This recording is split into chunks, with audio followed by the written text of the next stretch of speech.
করা হয় নাই। সরকারি ভাবে যেহেতু ব্যবস্থা গ্রহণ করা হয়, সেহেতু এই নেওয়ার মাধ্যমে তারা মাদ্রাসা আছে কিনা, মাদ্রাসার পড়ালেখা ঠিক মতো দেয় কিনা, খোলা থেকে ঠিক মতো আছে কিনা, কোন সময় চলে যায় নেটওয়ার্ক ঠিক মতো থাকে না, এই বিগত 1 বছরে বা 2-3 বছরে যে আগ্রহ না থাকার কারণে আমরা সেটা খুলে থাকতেছি না। এই জন্য আমাদের ছাত্রছাত্রীদের সহযোগিতা নিয়মিত 8 ঘন্টা পড়ালেখা করা, এই বিষয়গুলো নিশ্চিত করতে পারলে আমরা আশা করি আগামী দিনে আমরা এলাকাবাসীর আশা এবং আমাদের এবং সহযোগিতা করবেন এই যত আহ্বান জানাচ্ছি। পরিশেষে আজকের আয়োজনে যেহেতু গরম আমরা সদস্যবৃন্দ আসছেন এবং যারা আমাদের প্রোগ্রামকে মেহমানবৃন্দ এসে অলঙ্কৃত করেছেন, এই পর্যায়ে বাকির দর্শক ছেলে কি করবা? তোমরা এই 30টা প্রশ্ন দেখবা, যে 30টা প্রশ্ন থেকে তোমরা যদি 10টা প্রশ্ন তোমরা পারো, যে তোমরা 100% শিওর ফেলবা।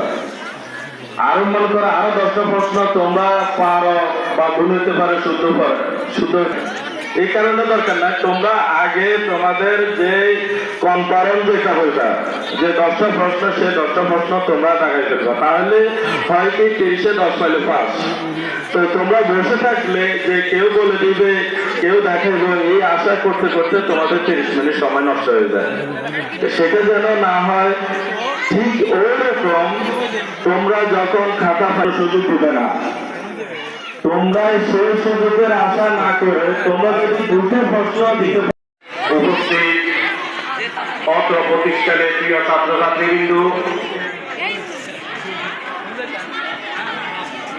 সবাইকে আমার সংগ্রামী শুভেচ্ছা এবং অভিনন্দন এবং সালাম। সবাই আমার সালাম গ্রহণ করুন। আসসালামু আলাইকুম ওয়া রাহমাতুল্লাহি ওয়া বারাকাতুহু। এই প্রতিষ্ঠানের ছাত্র ছিলাম 1997 থেকে। আমরা ওই প্রতিষ্ঠান থেকে আপনাদের মতো একদিন বিদায় নিয়েছিলাম।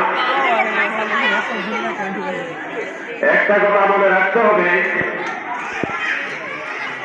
যে শিক্ষক মন্ডলী আপনাদেরকে একটি কলম শিক্ষা দিয়েছে, তাদেরকে যেখানে দেখবেন দেশের আনাচে কানাচে পথে ঘাটে, তাদেরকে যেন কখনো অসম্মান না হয়, তাদেরকে সকল মা বাবার মতন শ্রদ্ধার চোখে দেখবেন। মা বাবার পরে হলো শিক্ষকদের, আমাদের শিক্ষকদের স্থান। এবং যারা আমাদের এই প্রতিষ্ঠানে দীর্ঘদিন শিক্ষকতা করে এই প্রতিষ্ঠান থেকে বিদায় নিয়েছেন, দুনিয়া থেকে চলে গিয়েছেন, যারা দুনিয়া থেকে চলে গিয়েছেন, আমি তাদের কবরকে যেন আল্লাহ জান্নাতবাসী করেন, সবাই যেন জান্নাতবাসী হন। যারা জীবিত আছেন তারা যেন দীর্ঘ নেক হায়াত পান, মহান আল্লাহ রাব্বুল আলামিনের কাছে কামনা করে থাকি।